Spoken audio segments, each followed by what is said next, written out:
Okay, hi everybody, welcome. Thank you. Hi. Thank you for joining our Counselor Education Applicant Information Night.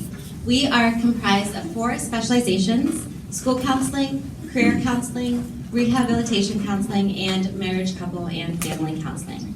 So tonight we'll begin with a round of introductions from the faculty representing those various specializations, and then the Student Counseling Society will present a PowerPoint to you outlining the application procedures. And we'll end with a Q&A session. So please hold your questions for that time, because it may be that a question that you have is answered throughout the PowerPoint. Okay? All right, so let's go ahead, and I guess I can begin since I'm holding the mic. I'm Dr. Carly Scarton, and I'm Assistant Professor and Co-Coordinator of School Counseling. My gender pronouns are she, her, and hers.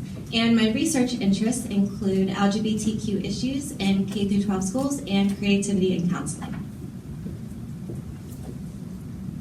Good evening, everyone. I'm Dr. Ebony Williams.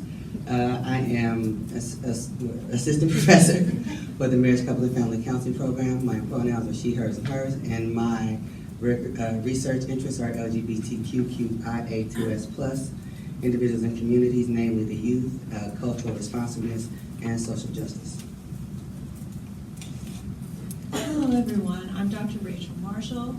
My pronouns are she, her, hers. I'm an assistant professor in career counseling, and I'm going through this list because I have terrible jet lag, so the next one is research. I do research in career development and counseling identity development, and I focus on wellness and mindfulness also inside that research area. Hi everyone, my name is Dr. Sanmin Park. I'm also an assistant professor in career counseling program, and my gender pronouns are she, her, hers. And my research interest area is career development of international faculty as well as international students, and counsel educators, job satisfaction, burnout, and academic productivity. Thank you. Hi everyone, my name is Dr. Michael Xiong, and I am an assistant professor in school counseling. My pronouns are she, her, hers. And my research interest is focused on Southeast Asians and mental health, social justice, and anything in the school counseling realm. Hi, I'm Dr. Hyungyung Ju. I'm assistant professor in school counseling. I co-coordinate the program with Dr. Scarton.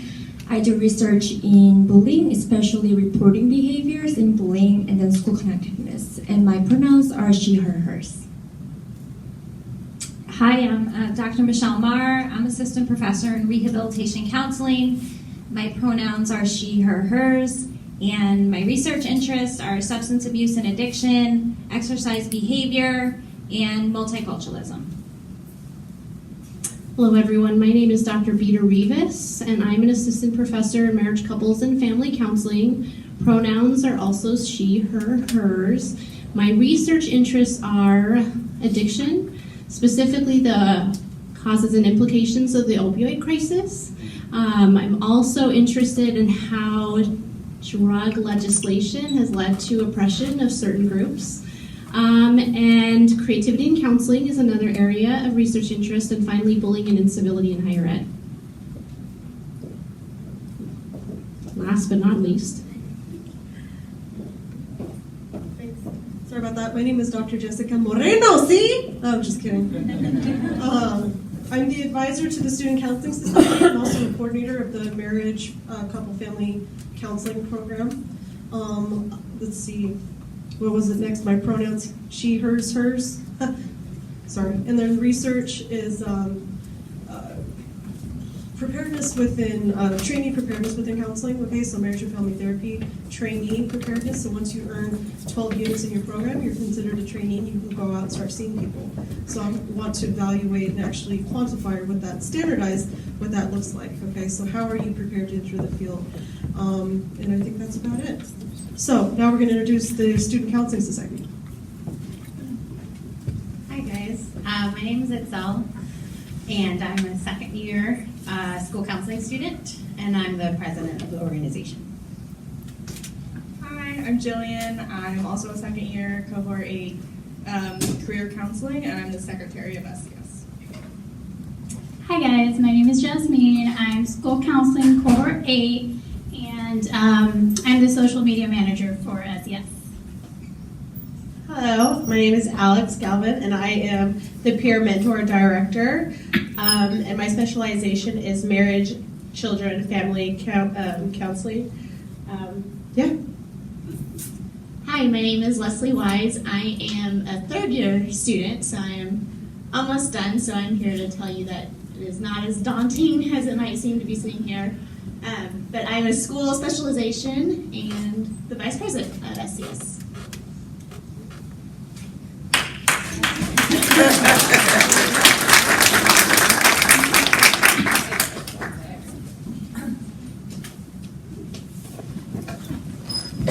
right, so our PowerPoint tonight is just going to go over the application process. As I said, hopefully this will kind of answer your questions, but there will be a Q&A at the end if you have specifics that aren't covered in the slides, or if you need clarification on something that we are talking about, just raise your hand.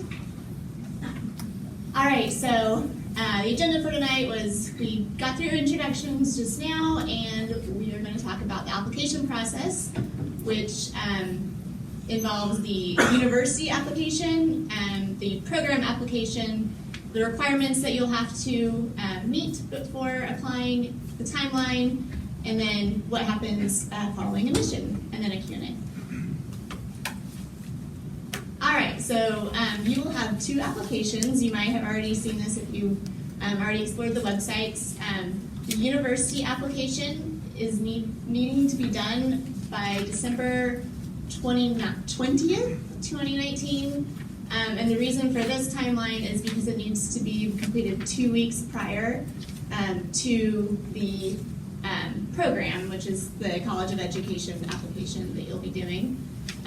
So official transcripts submitted directly to the Office of Graduate Studies no later than December 20th. So if you're having those mailed to the office, you'll want to get started in probably early December just to ensure that it gets there in time. The program supplemental application, which is the application that is directly to the counseling program, will need to be completed by January 10th. And that's the one that will probably take a little bit more time because it involves the personal statement and answers to your essay questions, which the faculty will read and evaluate for your fitness to our awesome program. No applicant will be considered who does not submit both applications. So both of these are very important that you have in. So if I can remember, the university application is not all that complicated, so better to get that one started quickly, and then that way you can spend time to answer the program application. All right, so just an overview. You'll go to the graduate school site, which is the website listed there. They do have an FAQ where you can browse for questions and answers you may have. You'll receive a confirmation email with your Sac State student ID number and instructions for setting up your account. And that process can take some time, so you'll want to set that up early to make sure that all of your application materials are submitted by the deadline. So you'll set that up in order to apply. And then make sure that your email provider is ready to accept csus.edu emails, just because sometimes new emails get sent to a junk folder accidentally. You'll send the transcripts to OGS. That will ensure that you've met the bachelor degree requirements and all that. And then your supplemental application supporting documents will be sent to the link at the end of the supplemental application instructions file. These are available on the College of Education website. A big part of this application is the letters of recommendation. That requires a lot of diligence and kind of foot traffic to make sure you get those. So that is part of the process that definitely recommend starting long before even December 20th. I think probably right around now or in a month I would get started on those. And you'll submit those The process is outlined there. You'll need 3 letters of recommendation and a sealed, 2. It used to be. Okay, 2 letters of recommendation in a sealed envelope by the application time. I recommend asking whoever you're going to do and sending them a self-addressed stamped envelope, having them write the letter and seal it and send it to you, and then you can hand it in person. That way there's, you know that you did it. All right, so a little bit about the application process for the university. The Office of Graduate Studies oversees this. They just started accepting applications. I saw online it was October 1st, so you guys can go home and do this weekend if you want. It's a $70 application fee that must be paid online at the time. Yeah, not refundable. Typical application stuff. Any questions so far about? So that's Cal State applied, right? Yes. Cal State applied. Okay, thank you. Yes. Sorry, I don't have my glasses, so I don't know if you're looking at me. So for the letters of recommendation, you mentioned like hand deliver, but I saw that says request through reference request form. So I'm a You little request confused on that. online, and your person will submit their version online, but then we need there has to be a hard copy as well. So as Leslie said, we recommend getting a stamped envelope for them to send it directly to you, and you turn it in yourself, so you have that peace of mind that it arrived on time and you turned it in. So then in addition to that, we have to turn it in person. So it's only a link. Yeah. So Yeah. So just send the link to the recommender, and they'll upload their letter. So they can do it electronically. Yeah, that's what Okay. No more, Oh, no man. more paper copy? Yeah, that's what I'm. Yeah, things have shifted. Sorry, that's a recent Well, change. We've It's, made things a lot. I'm looking at mine. we were unfamiliar. Two. Yes. Would we be notified when they're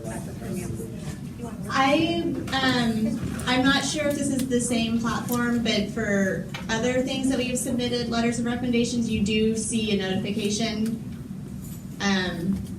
But I'm not positive if that's the same, like for scholarships and stuff, you've seen that, but I assume it's the same. I don't know for sure. Awesome, and kind of like faculty said earlier, let's save all the questions till the end, just so we can. No, that's okay. That's okay. It's just because then one question starts and then we gotta get 10 and then it's 8 o'clock, right? And no one has time for dinner. So, university application continued. So this is, when you are completing it, this is the Cal State application. So this is applying to CSUS. You are gonna select face-to-face, select the program that you are applying for. If you are a returning counseling student who's just applying for the PPS credential, go ahead and choose that. So only returning graduates can apply for that. So all of you that are applying for the first time, don't click that. And just a reminder, you have to apply through CSUS Apply before you can upload the supplemental stuff. The supplemental stuff being the transcripts, letters of rec, essay, statement, etc. So the GRE is now optional. There's no minimum score. I think, does a copy still have to be included if they've completed it? Okay, great. So if you've done it, include it. If you haven't, it's optional. So, yay. Transcript. So if you are a non-Sac State student, you have to provide official sealed transcripts from every community college/university that you have attended. I believe that's even if only one class was completed there. Transcripts should be sent directly to that address there. And then we are going to request electronic unofficial transcripts with the supplemental application.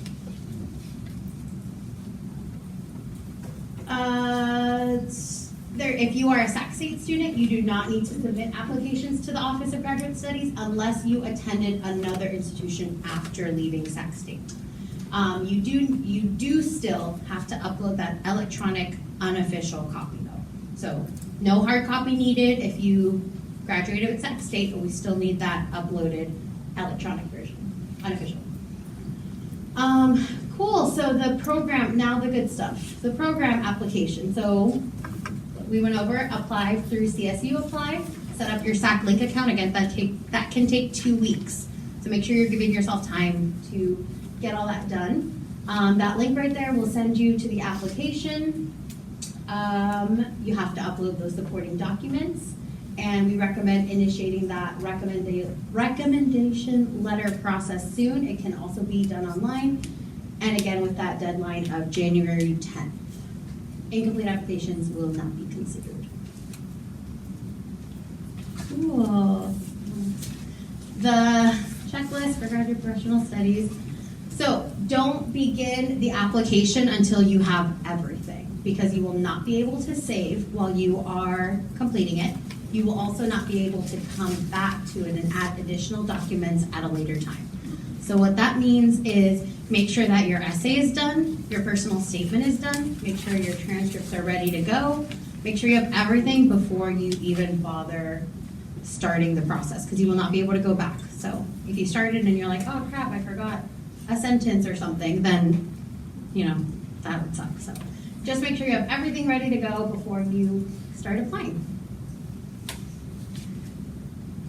All right, so this is what it's going to look like. These are the things that you are going to need to submit as supporting documents. So the first being a resume with relevant experience. On the right, it's what we want them to be submitted as. So that's what they should be named when you guys upload them. So resume with relevant experience, a personal statement, your essay, the unofficial transcripts with your official ones being sent to OGS, the CBEST, that is for school counseling specializations only. You either submit your score or you submit evidence that you have registered for the exam. Letters of recommendation 2, and then the copy of your GRE scores if you've taken it and would like us to see those. And I'll let someone else jump in here now.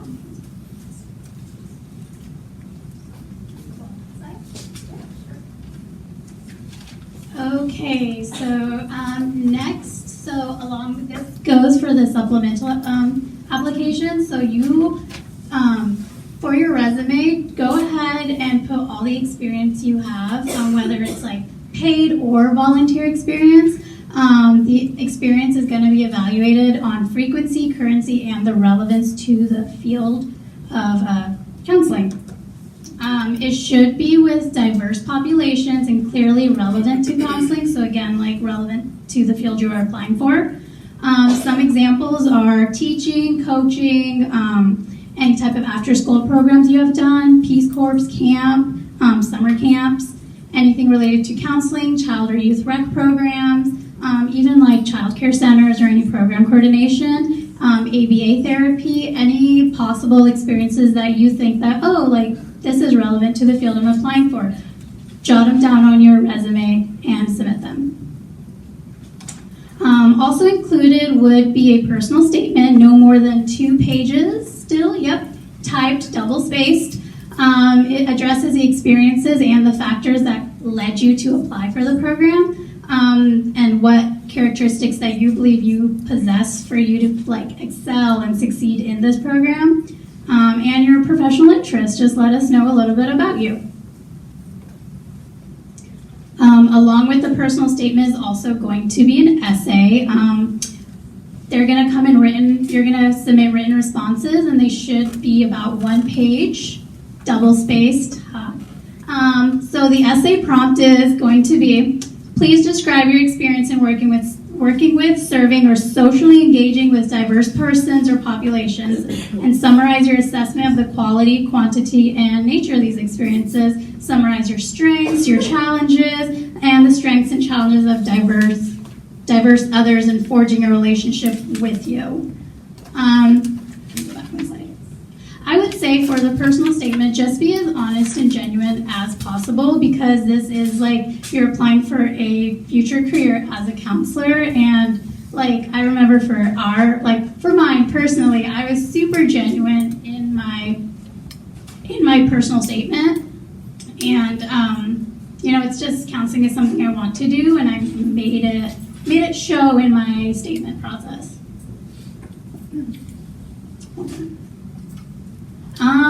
So this is another slide about your unofficial transcripts. All applicants will submit at least one set of unofficial transcripts from your community colleges, prior institutions that go with your supplemental application. This set does not replace the official that you have to submit to OGS. And OGS we're referring to is the Office of Graduate Schools Studies. The GPA requirement. So applicants who do not satisfy the GPA requirement will not be considered for admission. The GPA is 3.0. In order to be considered for admission, that is the minimum GPA that you must have for the last 60 semester or 90 quarter units completed. And then again, for our school, the ones interested for the school counseling program, we do have the CBEST. Go ahead and, like, if you are registered, go ahead and submit the evidence that you have registered or your passing score. And then the letters of recommendations, which, as was suggested, if you guys can get started on those like ASAP, that would be cool, because the person that you will be asking, they're also going to need information from you, and they're going to need sufficient time to complete the application. And you want to give them time because they're kind of helping you out here. So all applicants will need to request 2 letters of recommendation. You will initiate the recommendation request process through the reference request form. And then a separate request form will be needed to be submitted for each reference. So each person gets a separate link, and then they upload based on the link that you send them. After you initiate the request for recommendation, your reference will receive a confidential link. So that's the link that they will receive so they can upload your letter of reference. And then it's recommended that one of the references be a person who has observed you from a graduate level academic potential. So like an undergraduate professor. The other reference who has observed the applicant's relevant experience. So like a previous supervisor, maybe like if you've done a lot of volunteer work, a mentor or somebody along those lines. And then all letters of recommendation must be received by the application deadline. So the timeline, the screening takes about, you'll receive your thing late January, early February. I know that was the longest couple of months of my life. But when you get you've been scheduled for an interview, then it's like, oh, it's coming up quickly. And I remember when I turned in my application, I was literally running on the last day. So get your things done before the due date. This is conducted by the Counselor Education full-time faculty. They're going to review your application packet, and it legit is a packet once you get everything included. And then you have your interview by Friday, February 14th. Ooh, that's a good day. Which is also conducted, and it's usually a panel, so that's super scary. So good luck. That's also conducted by some of our professors that are here, and a third-year student. So it might be none of us. Never mind. The third-year student that participates in the interview. I don't know. We will likely be asking all of you, all y'all, to participate in that, because it's going to be a massive. Okay, cool. Excited.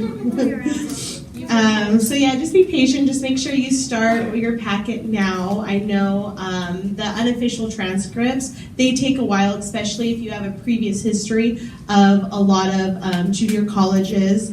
And especially if you're applying to different schools, a lot of the schools have different dates and end dates, so you just want to make sure you have all your ducks in a row.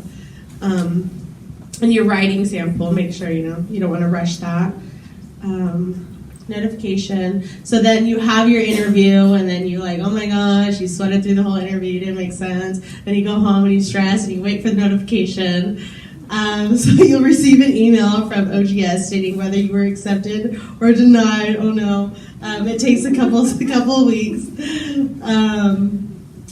So make sure your contact information is up to date.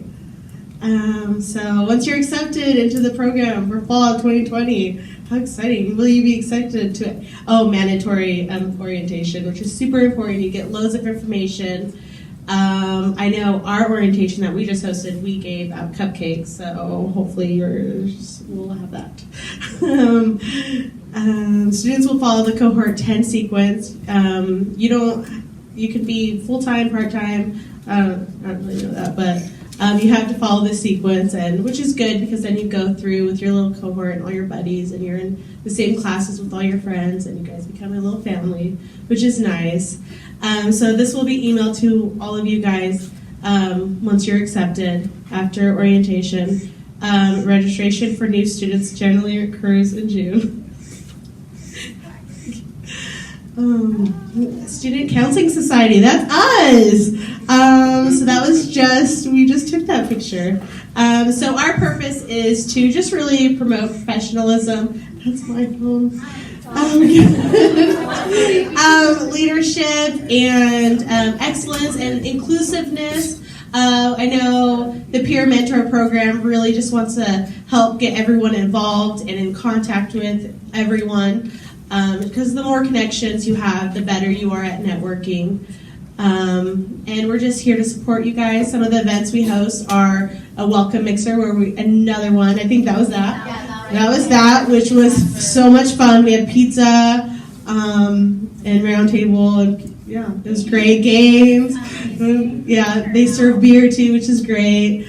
Homecoming tailgate, which is this Saturday. You guys can the 19th. That wedding I can't go, so I don't know. But that's also so much fun. APA workshop, which is what you'll be using. I don't know. I think we used to use MLA back in. Undergrad, APA, Yeah. and this level.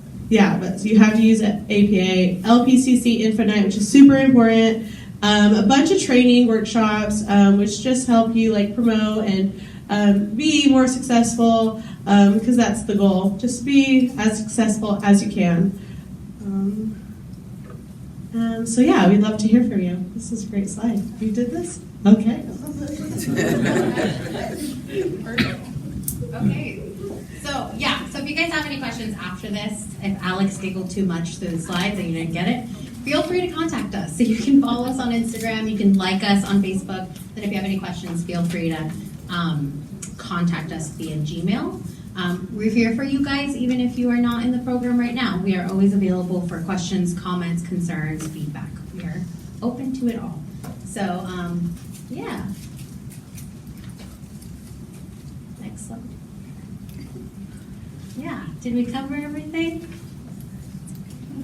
Okay, great. So now we'll open it up to some questions, and we'll do our best here to answer them and get some help from faculty if we can. Yes? I'm a Sac State alumni, and I actually already applied for Cal State. And one of the options was if you were a former Sac State student, insert your alumni. If I didn't do that, would that affect my application either?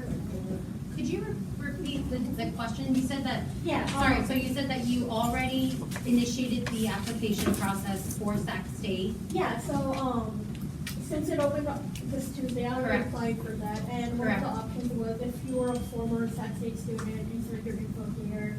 If I didn't do that, and it said on the info former CSU student, and it said no, would that affect my application at all? So you're saying instead of clicking that you were a former CSU student, you said that you're not. So you're wondering if that will affect your application to the program. I think the challenge you're going to have is having to notify them to pull your CSUS transcripts. Okay. Does that make sense? Otherwise, they'll expect it to be mailed. Is there anything I'm forgetting? Yeah. Is there a way I could, or who would I notify to let them know I'm actually a Sac State alumni? How do I do that? If you contact the Office of Graduate Studies, and because they're the ones that are going to be pulling your official transcripts from here, so I would just call them or send them an email and say, hey, I clicked the wrong button. I did go to school there. What's the number? Do you have your student ID number? I know it by heart. Put that in the email as well. Okay. Yes. Yes. So for the GRE, you said it was optional. Correct. Is that only for Cal State or is that for other graduate? Yeah, for our program only, the GRE is optional. If you have taken it and would like to send your scores, my understanding is that you can, but it will not be a requirement for admission. That is only our program. Every other program is different, so I would definitely look into their requirements. Yes. Yes. So then on the university graduate school application, I saw a portion of it where it said, asked me if I needed to submit the experience portion. Do I have to fulfill that, or that's just leave it alone blank? I remember when I applied, I didn't fill any of that in. Yeah. I left most of it. The experience. And that's a very good question, because for OGS application, like Cal State Apply, you do not need to put much information there. Like I know they might ask, like, you know, what's your GPA or like that. Just put see the supplemental there, like because we are going to even not read what's put in the Cal State application. We will read what is submitted through the supplemental application. So for OGS, like the very first step, like Cal State apply, just put the supplemental for like almost every question. Okay. But make sure that you write something. Yeah, so don't leave it blank. See supplemental application Yeah, on the just put some experience. text in there. Okay. So you said that the GRE is optional. What are the benefits for taking GRE? Can I speak to that? Yeah. Thank you for asking that. The challenge, the help that it would provide you is It would potentially provide an offset to your GPA. So it would give us another measure of your aptitude if your GPA tends to be lower. So that could be the benefit if you've been out of school a lot longer, or if you are petering maybe below the 3.0 or around the 3.0. That could give us some indicator that you would still have the aptitude to be successful in graduate school. Would you all add to that in any way? I would also add that Thank you. And also, if you scored higher, like say a 4.5 or above in the analytical writing portion, then that can also give us some more information about the quality of your writing. Okay. All right. Another question? Yeah, with respect to the GRE, I saw that it's something you have to submit in the supplemental packet. It's normally something that's electronically sent to the institution. So since it's in the supplemental, you just want that informal PDF. Yeah, it doesn't. Yeah, it could just be a copy of your GRE score. Okay. Right. Yeah, it doesn't have to be official. Just copy. Thanks. Yeah. Good. We'll go here and then we'll go back there. So you only take into consideration the first 60 to 90 units that students have completed? Last. Yes. Yeah. Yeah. So if students complete 80, you won't consider Right. When it comes to GPA. Yeah. Mm-hmm. Second. So I had thought the GRE wouldn't be required, so I already signed up to take it. Okay. And basic stuff. If the GPA was kind of close, would you recommend going ahead and doing that? Yeah, if you are on the cusp there, it might be in your benefit to take it, and then if you do well to submit the scores, know that you can take the GRE, and maybe you didn't do so well, you don't have to submit the scores. We'll never know either way, so it's entirely up to you. So I think if you, if it's within your means to take such an exam, and you believe it would help support your application, I would say go for it, but ultimately it's up to you. Okay, does that help? Okay, absolutely. Yeah. So, again, it's optional, but just so you guys know, it's my understanding at the graduate level, you do have to take what's called a writing graduate exam. And if you do score, it says here, a 4.5 or higher on the analytical portion of the GRE, you get that waived. So that's kind of like a perk. I had to take the writing graduate exam, and it sucked. I wish I would have taken something else or known that that was an option beforehand. So what are kind of the perks of doing it is when it comes time to do your writing exam, if you do score a 4.5 or above on that analytical part, you will be waived from that. You won't have to pay the fee to take the writing exam, which I believe everyone at the graduate level has to do. Sorry.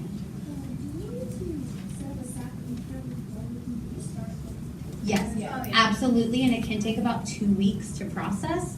So we recommend, the application is due January 10th. That's like the deadline for everything. we recommend giving yourself enough time to make sure that you can create your SAC link and you get that email set up. What if you're not substituting, can you still make?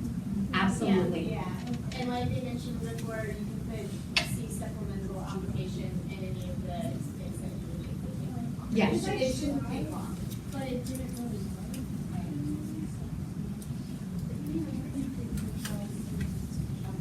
Yeah, so first do the CSU apply. Yes, that's the very first step. CSU apply, and then your SAC link stuff will be generated. Yes. If we're applying to multiple Cal State universities, the information we fill out on the Cal State application, will we have to do that multiple times for all the universities, or? None of us may request additional information that one school does. Yeah, because our supplemental application is going to differ from another program supplemental application. So the CSU apply, whatever you apply will go to all the CSUs applied for. So if some universities require different information on the CSU apply, do you fill that in and you guys just get extra then? I understand the question. He's asking like if you, like for the CSU apply, if you put in the information, does it go to all the CSUs you applied for, even if some of them require extra information? Well, there's two different things happening. One is applying to CSU, Right. and then one is the requirements of each program potentially under different CSUs. Yeah, Right. so, What he's saying is, you know how we're saying like put supplemental application, right? So he's saying, what if CSU Fresno is like, we want this filled in? And we're telling him, don't do it, but he's using one app to apply to multiple places, and they're getting C supplemental, and they're like, what the heck, we wanted supplement, we wanted more, and he isn't, that's the nature of the question, right? Okay, that's the question. I would fill it in. Yeah, if you're applying, if you're considering other universities, I would fill it in. Absolutely, send us a supplemental, but say another CSU Fresno, for example, say they want you to fill in that, fill it in, and we will just bypass it, right? We won't even look, we don't even look at it. They don't, I don't know that, but we'll. Yes. You really don't. It's considered by OGS. There you go. So they may be like, what? But, you know. Yes. Got it? Okay, yes. 4.5 or higher on the GRE on the analytical part. If you score that, you will not have to do the writing exam. You can apply for a waiver. Yeah, you can apply for a waiver, and we will have, so at the graduate level, we all have to do a writing graduate exam. There are various ways to bypass that. One of those is scoring 4.5 or higher on the analytical part of the GRE. Because the question was asked earlier, what are the benefits of taking the GRE? That would be one of them if you guys decide to take it and you score higher. No, I mean, the GRE costs like, what, $200 or something, and the writing exam is like $20. So that's the only reason you're gonna. I did not know that GRE was that expensive. Sorry. My bad. Or making y'all spend money. Yes. When you're talking about optionals, the GRE optional for the MFT program is Optional for all is for four, of them? all four specializations. Okay, and then do you have a comment about students working part-time or full-time while they're in the program? Yeah, we can all kind of comment on that. Who are our part-time workers? Full-time. Well, y'all are crazy. Sorry. So I work part-time. I do it varies anywhere between like 17 to 20 hours a week. I consider myself to be very lucky. I still like live at home with my mom, and she feeds me, like, you know, really lucky. Does she think that's lucky? She loves me, so if it was up to her, I'd be with her for the rest of my life. Am I still working part-time though? I can tell you, I take very much advantage of my time. So when I'm not working, I am working on school stuff. I don't know if I worked more hours, how difficult that would be for me. But again, we are all different learning styles, all can take different loads of coursework differently. And with my personality, I don't think that I could do it. I think I'd probably need a lot more self-care. But we can talk to some of the full-timers and kind of see how they're feeling. Oh, and Jillian, well, yeah. So I work full-time at UC Davis. I chose to go part-time in collaboration with one of my faculty members. I talked to my faculty advisor, and she came up with a plan so that I could stay with my cohort on the career-specific classes that I'm taking, because I'm in the career specialization. So I take all those with my cohort, and then, you know, I fill in the other gaps with the rest of the courses that are required. So I take 2 courses per semester. And that's what works for me. It's also going to take me a lot longer to complete the program. You So can spread it out longer. yeah.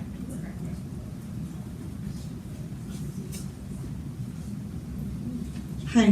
What we notice or what we see is a lot of times students will start out full-time or part-time, and that's okay because you guys follow a cohort sequence. And so there'll be 3 to 4 classes that you all take, you're supposed to take in order, so you can't jump ahead, but you can have an altered sequence like what was your name? Janae? Janelle? Jillian, thank you. What Jillian was talking about. What 3rd year is where you get into your field studies, so that's like your internship. And what we notice is that a lot of students who work full-time will have to go part-time. So we are a traditional program, although we run classes anywhere from 9 to 12, 1 to 4, 4 to 7, 7 to 10. Right, so some classes, like as you start to specialize, you get later into your program, there'll be these specialty courses that are only offered once, so you have to take it at that time. But when you start out, there's like 3 to 4 sections that you can choose from so that you do have that flexibility. Does that make sense? Me? Oh, I'm sorry, I had another question. Oh, okay. So I have 3 people that want to write me letters of recommendation. Can I submit 3 or is it only 2? Just 2. Two. It has to be just 2. Yeah. That's Yeah. maximum. Max is 2. And then I'm registered for the GRE October 25th, and I saw in the application that said that you must make a reservation at least 3 to 4 weeks before the test date because it takes 2 to 5 weeks for them to receive my score. Is that going to be an issue? Are you guys going to be able to receive my scores on time? For the GRE, you said? Yes. Just Because it takes 10 days, according to the Because GRE. it's optional, right? And so if you could just send us like some kind of evidence that you're gonna take it, and then the goal would be to have those scores in before January 10th, because that's when the supplemental closes. Yes. Yeah, sorry. So I've been out of college for 5 years, and for the first letter of recommendation, did a previous professor. I know they loved me then, they might not remember me now. So can I have 2 that are current professional references that have to do with counseling? I had a similar experience where I was out of school for about 4. I emailed a professor from my undergrad, and she was like, "Who are you? Can you send me what you did in my class?" And I was like, "Ugh." Yeah, that's true. But, yeah. I understand what you're saying. I understand where you're coming from. That's really great. You choose someone that can speak to you, that can give you a good letter of recommendation. We would prefer, but we also know that people take, you can come back 25 years after you graduated from your first degree. So just, because sometimes we get letters of recommendation from people that are like, yeah, I work with this guy at the car wash, and I kind of know, and it's like, well, so it's someone that knows you well that can write you a good letter of recommendation, not just a letter. Yeah. Not family, no friend. No family, no friends. Something professional. Something professional in a professional capacity. No, like we worked together somewhere, I volunteered, and I was a Girl Scout troop leader, she was a Girl Scout troop leader too. You know what I mean? Like something where they can actually speak to having overseen you or supervised you or something to that degree. Yeah, and so really what we're looking at is 2 different letters. One of them, if you can't get it from a professor, someone that can evaluate you on your academic performance. Like, are you graduate level? Are you able to handle graduate level academics? That's what we're looking at. So we're looking at like your competency to uphold graduate level school and academic work. So even sometimes in the workplace, you're doing a lot of tasks that entail academics, whether it's math or writing or some sort of does that make sense? So even in the workplace, you do go to someone who's going to be able to evaluate you and write a letter on your behalf that yes, this person would be able to uphold academic standing, and then the other portion is your experience. So that's where the work, so hands-on experience. Does that make sense? Yeah, no, definitely. Okay. Can I make a quick shout out? I am a part of the Student Success Center of College Vet, and we have a small resource library for GRE prep.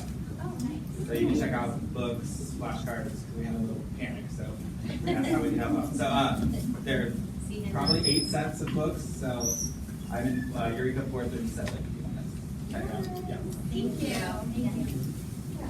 Going back to for making a SAC account, if you're a Sac State alumni, they can they reactivate our former SAC link account? Does it ever did yours deactivate? Mine's deactivated. Because I graduated 3 years ago. Okay.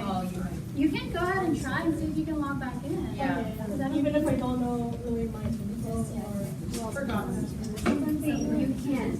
So you just remember your first name and your last name, and then you click scan my password. Oh, okay. Yeah, it's very simple. I did it last night. And then one more question. So it did say online that Sac State graduates don't need to send physical transcripts, you said? Official. Or official.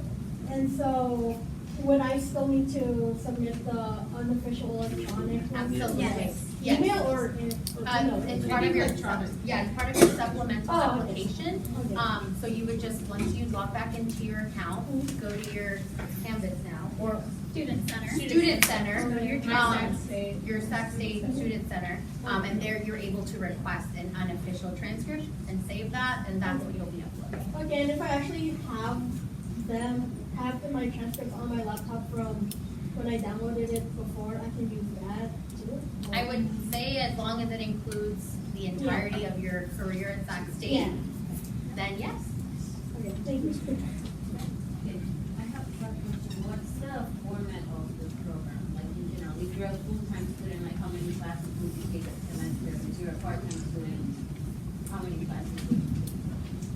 So it depends on the semester and also on the specialization. It can be anywhere from 3 to 4 courses is full-time. Sometimes, some semesters, like the school's counseling specialization, I think in the second semester they had 4 classes when the rest of people had 3. And then going part-time, I do 2. So it just depends on the semester. But there's also, you can look at the plan. If you look at the grad student handbook that you can find on the website, they have the cohort plans. Yeah, so you can see what courses everyone's taking. So technically, if you will only do like your practice, I guess, the 3rd year, if you're full-time? You start your practicum this spring of your 2nd year, which is the first time you're at a site with real people. And then your field study is your 3rd year if you're on a full-time schedule. Will someone place you on a site, or you will have to go to a site? You'll be placed there through the school for the most part. That's the short answer. Is that the short answer is you'll be placed. Yeah. Long. Correct. The correct answer. So it's 60-unit program. So if you attend as a full-time, that's 3 years. If you attend as part-time, it can be longer. And as Leslie said, in your 4th semester, you'll do practicum. And then in your last year, you'll do field study for like at least 1 year. And then, so I think it's a good time for us to kind of explain different specialty. So there is a 60-unit program, and then 45 units are same across all specialty. And then 15 units are different by specialty. So let's say school counseling students take 15 units of more, courses more related to school counseling. Like MCFC take class more related to MCFC like that. So 45 units of classes are same, and 15 are different. So I think it's a good time for us as a faculty to kind of give you information, the difference between specialty. So I'm in school counseling program, and students in my cohort are, wanted to be a school counselor in K-12 setting. So after graduating from our program, you are eligible to get a PPS credential, which allows you to work in school setting. And some of our graduates work in community or other agencies or settings, but mostly students in our program want to work at K-12 setting. Okay, and Dr. Michelle Marr and Rehabilitation Counseling. So similar to the other programs, 45 courses, 45 credits are the same as the others, and then the other 15 are specific to rehabilitation counseling. So rehabilitation counseling, very comparable if you're thinking about social work. So that's, I guess, the lens that you can look at it from. Rehabilitation counseling is very focused on working with people with disabilities. That being said, you will be, at the end of the program, eligible to take the CRC. So that's our credential, the Certified Rehabilitation Counseling Exam. So we'll prepare you for that throughout the course or throughout the program. You're also eligible, it's optional to take 2 additional courses to be eligible for the LPCC, similar to career counseling and MCFC. It's not mandatory for rehabilitation counseling. You will still graduate with a Master's of Science in Counseling with a rehabilitation specialization. That being said, if you want to get into private practice or move forward, you do have that option through your sequence. The last semester, there's 2 courses you can take that would make you eligible to move forward for your license. Questions about rehab? Okay. So career counseling is focused on holistic development in the central of career development of individuals. So our settings are various. If you're interested in working with college students, like most of our graduates work in community college or 4-year universities in academic advising center or career counseling center or different advising centers. Or if you're interested in business settings, some of them are working in a business setting, HR or things like that, or government or community agencies are also possible career path of our graduate students. And our specialization courses focus on career development areas, career development program creation or career development counseling process or grant writing, things like that, very specialized ones. Hey everybody, MCFC, so marriage, couple, family counseling. In the state of California, it's marriage and family therapy, so that's the license, just in case there's any confusion around that. So what we do, we view the patient or client in context, okay? So when we treat, you can treat individuals, but we always view it through this family lens. So what's going on at home, what's surrounding the client. We can work anywhere from nonprofit agencies, community-based services. We could work in for-profit hospitals, psychiatric hospitals. We're able to get into medical facilities, so we can go to Kaiser, we can do that kind of treatment. We actually can even get into schools, and so there's been a movement where they're taking MFTs and placing them in the school district. So the school of thought used to be that you had to have a PPS in order to work in the schools. However, there's these outside agencies, and even some of the school districts around here, Natomas Unified, Elk Grove Unified, have mental health tracks. And so we can find ourselves working anywhere from private practice to inpatient, outpatient, medical, addiction. I work in addiction. There's many things that we can do, okay? So the difference with our program is, or one of the main differences is, MCFC, we can start accruing hours towards licensure while we're in the program. And so once you have 12 units, that's when you're considered a trainee. You can go on the field, and as long as you have supervision, you can start earning those hours. And so you can earn up to 1,200 hours or a third of those hours while you're in the program. So that's the difference with our field study sites is a lot of what's different with that is we have to have a licensed marriage and family therapist at the field study site to supervise the students so that they can accrue those hours. Any questions about that? Yeah. Yeah. Oh, sure. Can you talk more about the LPCC license? Yeah, I can talk about that. I'll talk about that. First, let me say too, with the MCFC, you get all the coursework you need within your program to graduate and go earn your 3,000 and get licensed. Was there any more about MCFC? Yes? Yeah, every program. Right, I'll get back to that. Go ahead. I was going to say, once you're licensed, is it just for the state of California, or could you also do it in another state? I have so many thoughts right now. Okay, so one, I want to really quickly go back, and I'm going to come back to your question. I want to distinctly separate what we would do for MCFC with schools versus in schools.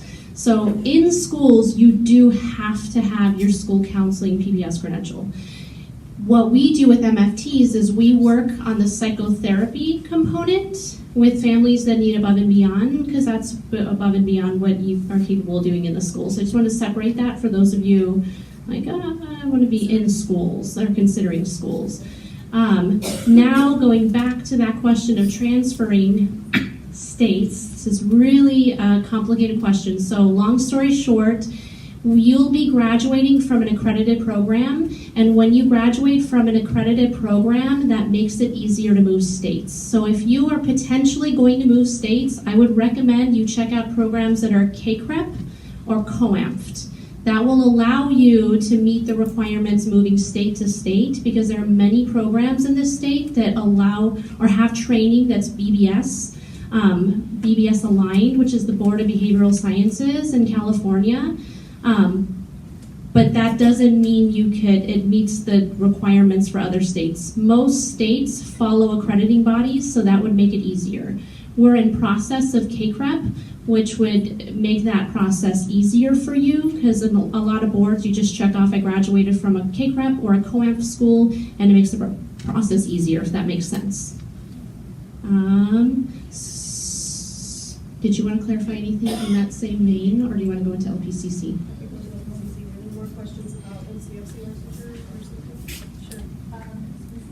I just wanted to ask, I'm a senior at Sacramento State right now, a senior undergrad. I just want to know what makes the marriage and family therapy program here stand out from other programs in the health program. Okay, so this MCFC program is going to be a CACREP aligned program. And so you would be getting the training that would allow you to potentially sit for LPC and MFT in other states as you move. So that's uniquely different. And so the lens of training here is that of a counselor educator. So if you noticed, Dr. G was talking about 45 credits here are all the same. You're gonna all have this lens of counseling training, for which underneath that you get your area of specialty, and that's uniquely different. Every program looks a little bit different. So if it's COAMFT, which is another accrediting body for MFT programs, it's going to look slightly different. So that's one unique difference. Other questions? Okay, hold on one sec. Sure. What makes our program, we're pretty popular here. So what makes our program different? Some people go, oh, I was drawn to your program because it's MCFC, not MFT, or oh, I was drawn to your program because it's 3 years, not 2. So that has to go back to the accrediting body. And so, but does what makes our program unique in a different way is a lot of programs that aren't accredited aren't going to have that 3rd year, okay? So they're going to be 2 years, but you're not going to be able to earn any hours in the field. Here you go out, and that's like your 3rd year is your internship. You're earning those hours, but there's also that extra layer of supervision because you have to be concurrently enrolled in 480 field study. So you go out in the field, you get your supervision, you do your hours, then you come back and you get the support of your constituents, your cohort, your supervisors, so that you can continue to be supervised. Does that make sense? Okay. Did you want to go on with that? I do want to add one piece on this LPCC thing. So for the MCFC folks, you can calculate up to 1,200 hours towards licensure while you're in the program. That's not the case for LPCC, but both of those clinical licenses that allow you to work with people, you need to have 3,000 in total of those hours. The bulk of that happens post-grad. For LPCC, that's all post-grad, and that will allow you to move that LPCC to other states. Does that make sense? Because that 3,000 is about the national average post-graduation. What else do we want to say about it? So LPCC, MCFC, so once you graduate, you have to register with the Board of Behavioral Sciences to become an associate. At the same time, you can become an associate MFT and an associate LPC, okay? So those hours that you accrue, you can't count the 1,200 that you earned in your program for LPCC, but you can, all the hours you earn for your MFT can also be used for LPCC. So MCFC, you can go for dual licensure, okay? Those of you who don't graduate from the MCFC specialty can't go for dual, but you can go for LPCC. So let me back up because there was a question about the classes or something. So with MCFC, all of our classes are within the program. We offer all of the classes within the program, except for, I believe, school doesn't have to take psychopharmacology and career doesn't have to take 234 in marriage and family therapy, okay? So those 2 courses, you'll see you can take those as your electives so that when you graduate, you can sit for your licensure exam. Because there's certain courses that have to be taken within your degree program in order for you to sit. So I put on an LPCC workshop every year, and every year students graduate and then come back and go, crap, I didn't take that class, what do I do now? Well, you had to take it while you were in the program, okay? So those just, you get everything you need, and if you want to go for licensure, school and RC, you can take those classes, you just have to make sure that you take them. Does that make sense? Okay.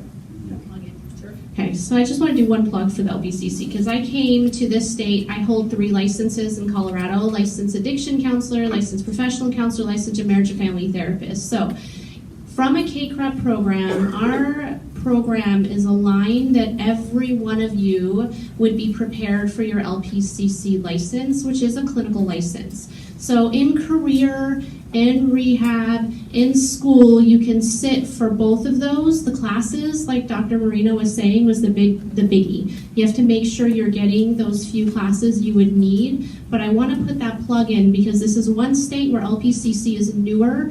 Every other state, that is a really strong license to have. It's seen as a generalist. So I just wanted to throw that out there. Is there anything else you would add to that LPCC? For career, for rehab? Anything you want to clarify with rehab? Okay, questions? I just wanted to confirm, you said that NCFC is going to be taken over?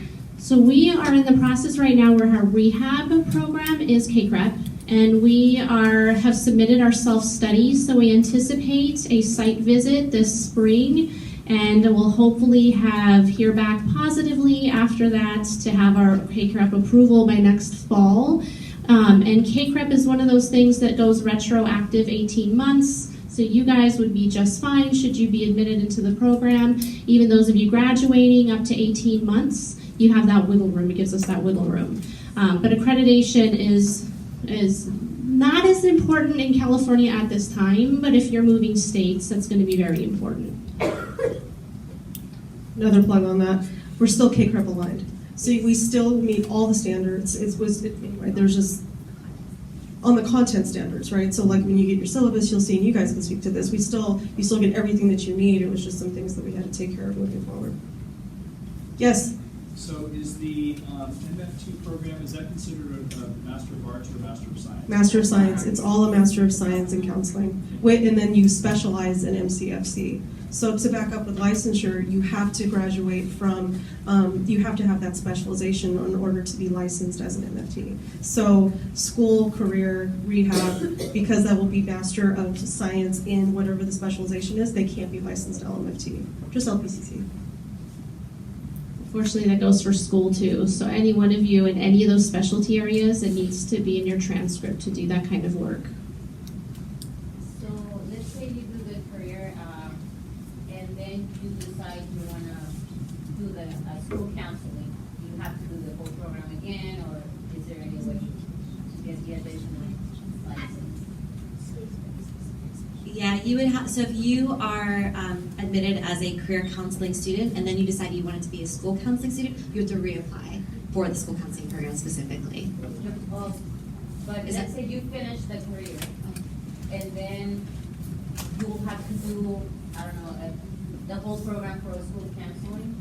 So, you get the license for career? Are you saying that you would want to work in schools? Uh-huh. So then what you would do is you would apply for your PPS credential, and it's a year-long commitment, and you would take additional classes that would prepare you to then work in K through 12 settings. Okay, yeah. And that only applies for our graduate. Like if you have graduated from our program, like in different specialty, you can come back for PPS only program for like a year or like 3 semesters like that. Is there any PPS only students here?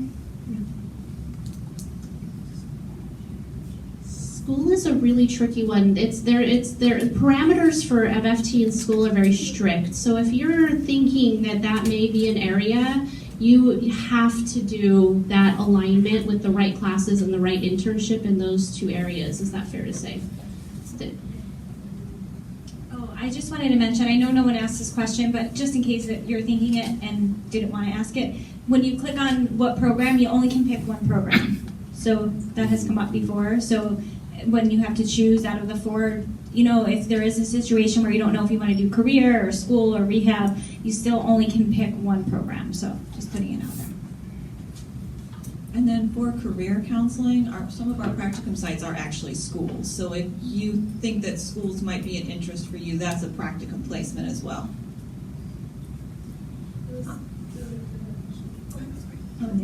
And then, like as Dr. Mar said, kind of really think about like which specialty you want to go, and in your essay and personal statement, really talk about that. We want to know like why you want to come to school counseling program, why you want to come to rehab counseling, like that. So like really study about each specialty, and then make a decision, and then tell us why you want to apply for that specialty programs.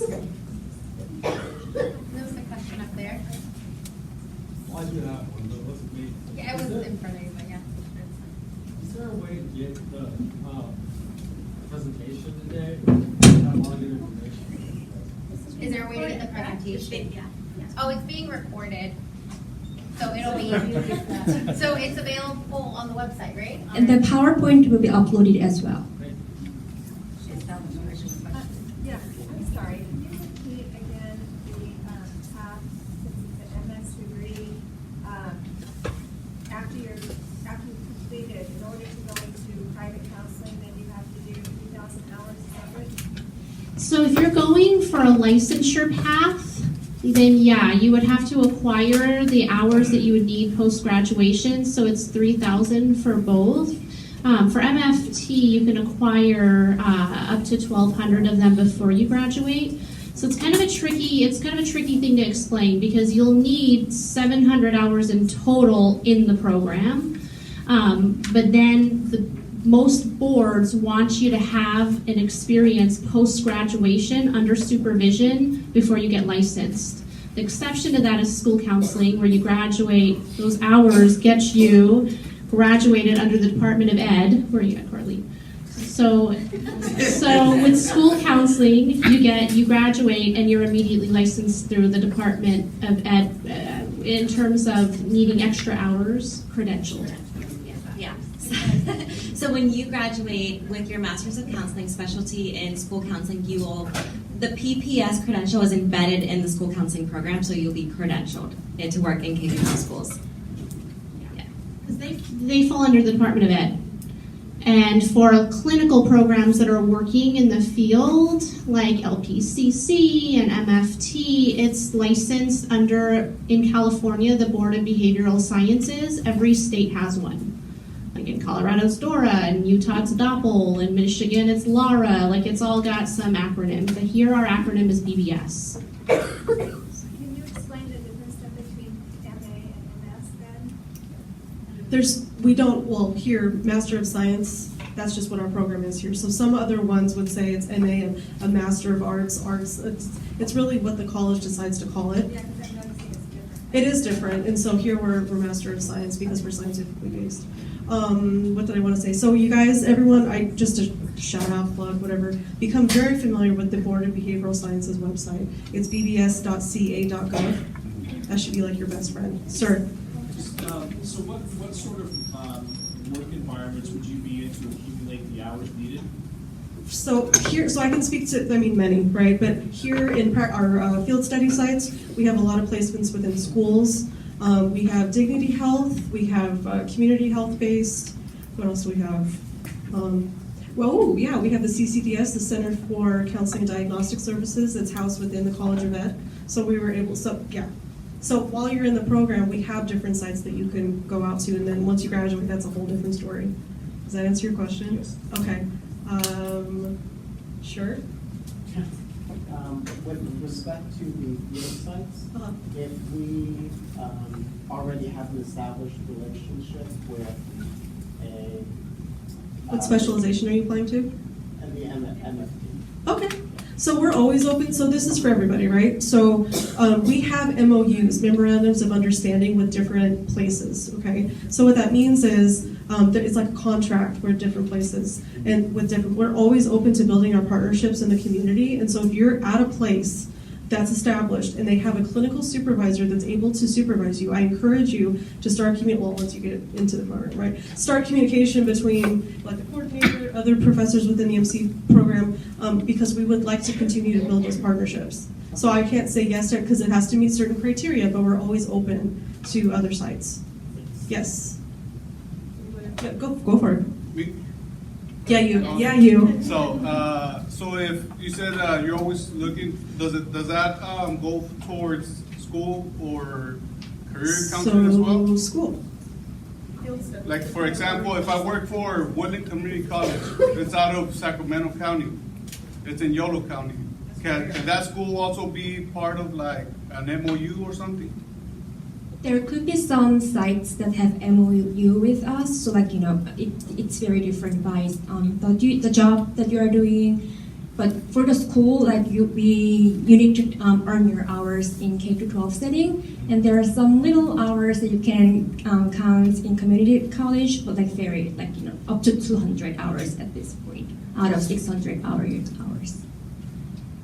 So it sounds like you're asking if a school or agency that you maybe work with or you've had some experience with could count for your field study hours? Or like I could do my study there or work study there?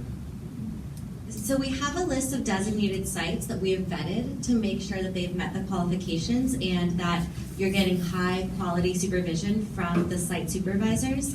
And at this point, school counseling, we have so many schools who reach out to us and so many agencies, so we have capped our list. That's not to say that by the time if you apply, you get accepted in 3 years from now, we wouldn't entertain it, but at this point, if you were a student in the program, I would suggest that you get another kind of experience at one of our designated sites. Okay, does that help? And I think we're gonna take maybe like 2 more questions, okay? Oh, I think she had one. Did you have your hand up? Thank you, that's very nice of you. I just want to plug the Career Center for Sac State alumni and current students. If you guys didn't know what specialty to go into or specialization, you guys could go over there. There's a lot of Career Center interns who are actually in the program for the Career Center side who can speak to this. Did everyone hear that? Can you repeat that with the microphone? Yeah. I just want to plug the Career Center for alumni or current students of Sac State. There are a lot of Career Center interns who are in the program for the Career Center side, who have a lot of information about what it's like and also can give you guys different information about the other specialties. Oh yeah. For my question for marriage, child, and family counseling, you said we could also go into private practice. With the private practice, could that include for a religious background? Like, if you wanted to be like a Catholic counselor, would the program help us with that too? The program won't necessarily help that, but once you graduate and you continue, you have to do 3,000 hours before you can become licensed. Gotcha. So you're going to gain all that experience, and then you're free to open a private practice and preach whatever you want. Gotcha.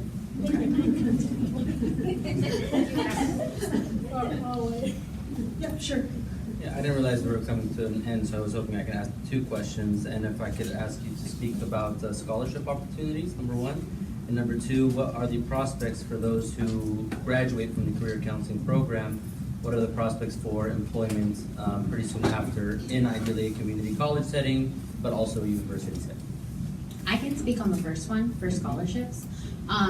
Sac State, once you become a student, they are really awesome at sending you pretty consistent emails for scholarship opportunities. A lot of them will come from ASI, which is one of the organizations here on campus, and you are always welcome to apply as a graduate student. I can also say from experience, last year I received emails from the College of Education for specific scholarships for students in the counseling program, and I got one, so yay, right, $1,000. But, thank you. But what I can say is that there are definitely a lot of opportunities presented for scholarships. And I think the College of Education does a really good job of reaching out to us, sending us emails, making sure that we're aware of those scholarships, because I know it can be tough being a grad student trying to get financial aid. I can't speak to the second one. Well, more on the first one sometimes, and especially once we get K-12, that'll be a big help, but NBCC. NBCC is a really good resource for scholarships. NADAC, if you're working with addiction, can sometimes bring about some scholarships that are helpful for us. We don't really have an addiction program, but there are ones that tend to be helpful in there. What else we got? NADAC, NBCC, and just For marriage and family therapy, there's the regional and state professional associations, and so we have CAMFT, CAMFT, that they offer some scholarships, AAMFT, American Association for Marriage and Family Therapists. So you'll start to see that there's professional affiliations associated with your specializations that you can apply to as well.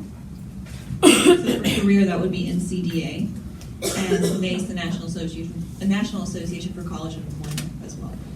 But also, and I just did this year, I'm not sure, maybe some other ones did, we did research fellows. So I have a student who could work for me, I think it's as a graduate research fellow, and they get paid per week, per month.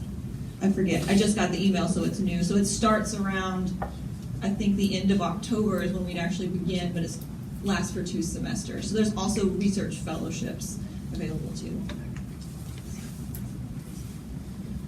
So what was the second user perspective of like job employment? Yeah, the career prospects for career counseling graduates. So it depends on the job market actually, but since we training our students very thoroughly and very competitively, I believe that most of our students got position in community college or university level. Depends on your interest as well. If you are interested in working with students in academic advising center, you'll get a position there. But most community college require you to teach counseling as well. So if you like accrue your teaching experiences or training experiences here, you got higher rate or higher opportunity to get the position. And also one more thing for the like career counseling field study sites, we have different sites include Yolo County or different counties, not just in Sacramento area. And we have Yuba College as our field study site, but we do not have Woodland College especially. But if they meet our requirements, we can add our MOU with them. Going back and forth. So also, and I think this is right, we as a graduating from the career counseling specialization, you're getting all of your stuff to get your LPCC as well. So our graduates, if they get the clinical placement during field study, they're also able to go into private practice. And as a career counselor in the state of California, you don't need the license in order to practice career counseling. You need it in order to do clinical practice. And across mostly nationwide, there's no license for career counseling, but there is the LPC license, so you could do both. Can you expand upon what the acronym stands for again? The licensed professional counselor, licensed professional clinical Every counselor. state calls it something different. Yeah. It's a professional counselor. In this state, it's licensed professional clinical counselor, and that's the extra C. And that gives us access to Clinical counseling. Clinical So counseling. you're doing counseling and work that you would potentially. The overlap is when you go into the psychotherapy work. So sometimes when you're doing career work, you can't really venture into the psychotherapy, and the LPCC would allow you, if you needed to venture into the psychotherapy, diagnostic realm, or clinical work, that often isn't part of academic advising or HR. It's really just that little counseling umbrella. Can you give an example of some place that where those two would come together? So let's say we have someone make a case study. So we have somebody come in and they've recently lost their job, and you are a career counselor and you're also a licensed professional clinical counselor. So you might also find out that yes, they need to get their resume up to date. We need to do some of the career-based work to understand maybe social cognitive career theory, the social context of their work, but also what's happening with them, their self-efficacy. But you also notice that the act of being fired from their position and the harassment that they experience in their job means that they experience some trauma. So now we're going to do trauma-informed work while we're also doing career-based work. That kind of outline that. having the LPCC would make you compelling in certain circumstances because you'd be capable of. You'd be able to engaging do with them. that, correct. In most states, you're not able to venture into that psychotherapy realm without some oversight from a board. And so that would be the distinction. With that license gives you the ability to be able to the psychotherapy. There's one more piece about the career counseling. There are only 7 programs across the United States that offer career counseling as a specialization. So getting that actually makes you really competitive in that area. So whether you're eligible to LPCC by attending every courses we have in our curriculum sequence, if you take 2 more additional courses, your clientele will be expanded to children and family and couples. So still you can have chance to work with this population as well. And I just want to mention for rehabilitation counseling, I would suggest if you're interested to look at NCRE. So that's our organization. That's the National Counseling Rehabilitation Educators. And they have scholarship and funding for individuals that are interested in a master program in rehab counseling. Also, NIDA, National Institute on Drug and Addiction, they honor our program as well, the rehabilitation counseling. So they have scholarships and funding. I was just on their website a couple days ago, and I saw a lot for scholarships and funding for master level rehab counselors. One more thing on the scholarships. Also, once you become a student, your like student center, there's a little tab that says scholarships, and you can start narrowing it down by like what grade, like graduate student, like you can start specifying, and the system itself will pull up a bunch of scholarships that you are eligible to apply for. It'll save all your personal statements, and you can literally just click upload, and it's so easy. So along with College of Education and other organizations sending you information, you can also do a search yourself specific to Sac State organizations that are offering scholarships. Are there grants that are offered based just on income immediately that are offered for graduate students? Or is that something reserved for the undergraduate? We get debt. You can apply for the Public Service Loan Forgiveness Program as part of your consolidation post. Yeah. I think you're capped off with financial aid. There's like a cap off with financial aid where after a certain amount of years you're just not eligible for grants and things like that. No, it's straight up loans. Yeah, it's straight. Scholarships in a blunt through all way, the straight things up that we're loans. mentioning, but unfortunately loans. And that's why I bring up the public service loan forgiveness. Should you end up with student loan debt, consolidate. If you work for a state or nonprofit, you can consolidate them under an income-driven loan repayment and apply for the PSLF, which is public service loan forgiveness. So unfortunately with Brad, it's just debt or working and paying it off as you go, because a lot of these opportunities for scholarships are going to be limited, like 2 to 10 grand if you're lucky, right? Yeah. Other questions? Sure. I mean, I pooped all over that. That was not fun. I but- pooped all over That's reality. Yes. I wanted to go back to the letters of recommendation. How long does it take for us to get an email that it was submitted? Because I applied last year to this program and I never received confirmation on it. And then How do you get confirmation that your recommender uploaded their letter, is the question, correct? Well, I think you guys said that we received an email or they submitted. Is that what happens? I think I received Yeah, confirmation. so when I applied, we had to have 3 recommendations. So every time each recommender submitted my letter of recommendation onto the link, I got an email saying, hey, it's been submitted by this person. Yeah, like For some reason, last year I didn't get that, and then I had someone from the administration email me around February say that I only had 1 submitted. So I don't know if that's like affected. Maybe don't choose that person again for your letter. I know. So is it possible to have like 2 professors, former professors read your letters of rec, or does it have to be like 1 professor? Should it be 2 professors, or does it have to be like one academic and then one in a different format? As long as they know you and they're Right? speaking honestly about your character and your professionalism, I think is what. like your academic level and like who you like are. Yeah.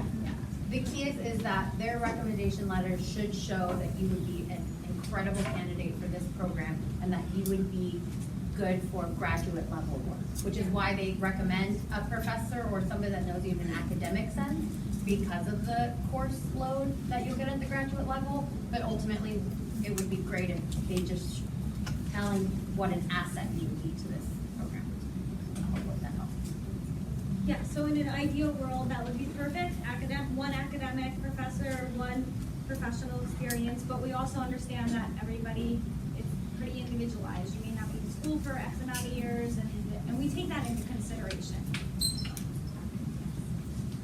Yes. About how many students get admitted into each specification? It's not 20 per each. So here's what we're gonna do. We're gonna answer that. Wrap up at 7:30. We're all here, so that way if you guys are like, I got my answers taken care of, then you're good to go, and we're here if you need us. We're only accepting 20 to keep our FTE numbers down so that we have enough faculty. 20 per 20 per specialization. specialization. Not 20 in total. Sorry. 20 per specialization. So 20 I saw some rehab, 20 faces. MCFC, 20 schools, 20 careers, so 80 in total. We tend to have a decent applicant pool, anywhere from 50 to 150 applicants for each of those specialties, and we're only accepting 20. And also, you can find our information obviously on the website. If you have further questions or concerns about Thank you. If you want to reach out to us, obviously just go to our the website, the College of Education, go to the specialization, and you can just send us an email if you have more specific questions regarding the program. If you're confused about which program, we get that a lot sometimes because there's so much overlap in the programs. I wouldn't hesitate, at least not for rehab, and I think I can speak on behalf of my colleagues that we're more than happy to answer any questions about the program. We would much rather you apply to a program that you're sincerely interested in instead of just picking one that you think you might like. So I hope that helps. Just a note on the specializations, we've told you a little bit about them, and we all have like these different areas of interest that we're working on, but we're counselors first. So above all, we're all able to get the LPC. We're all counselors first. We're working towards being underneath KCRAP and underneath this counselor identity. So our program is dedicated to that development, the counselor identity development. So just to maybe, I don't know, piggyback off that, we all take the same classes until about the end of your second year. So in my first year teaching here, I didn't see one MCFC student. I was teaching all the other specialties. Does that make sense? So we're all mixed, and so that's why we have this counselor identity. Make sense? Very good. Thank you, everyone. We're going to hang out a little bit if you guys have any program-specific questions. Thank you.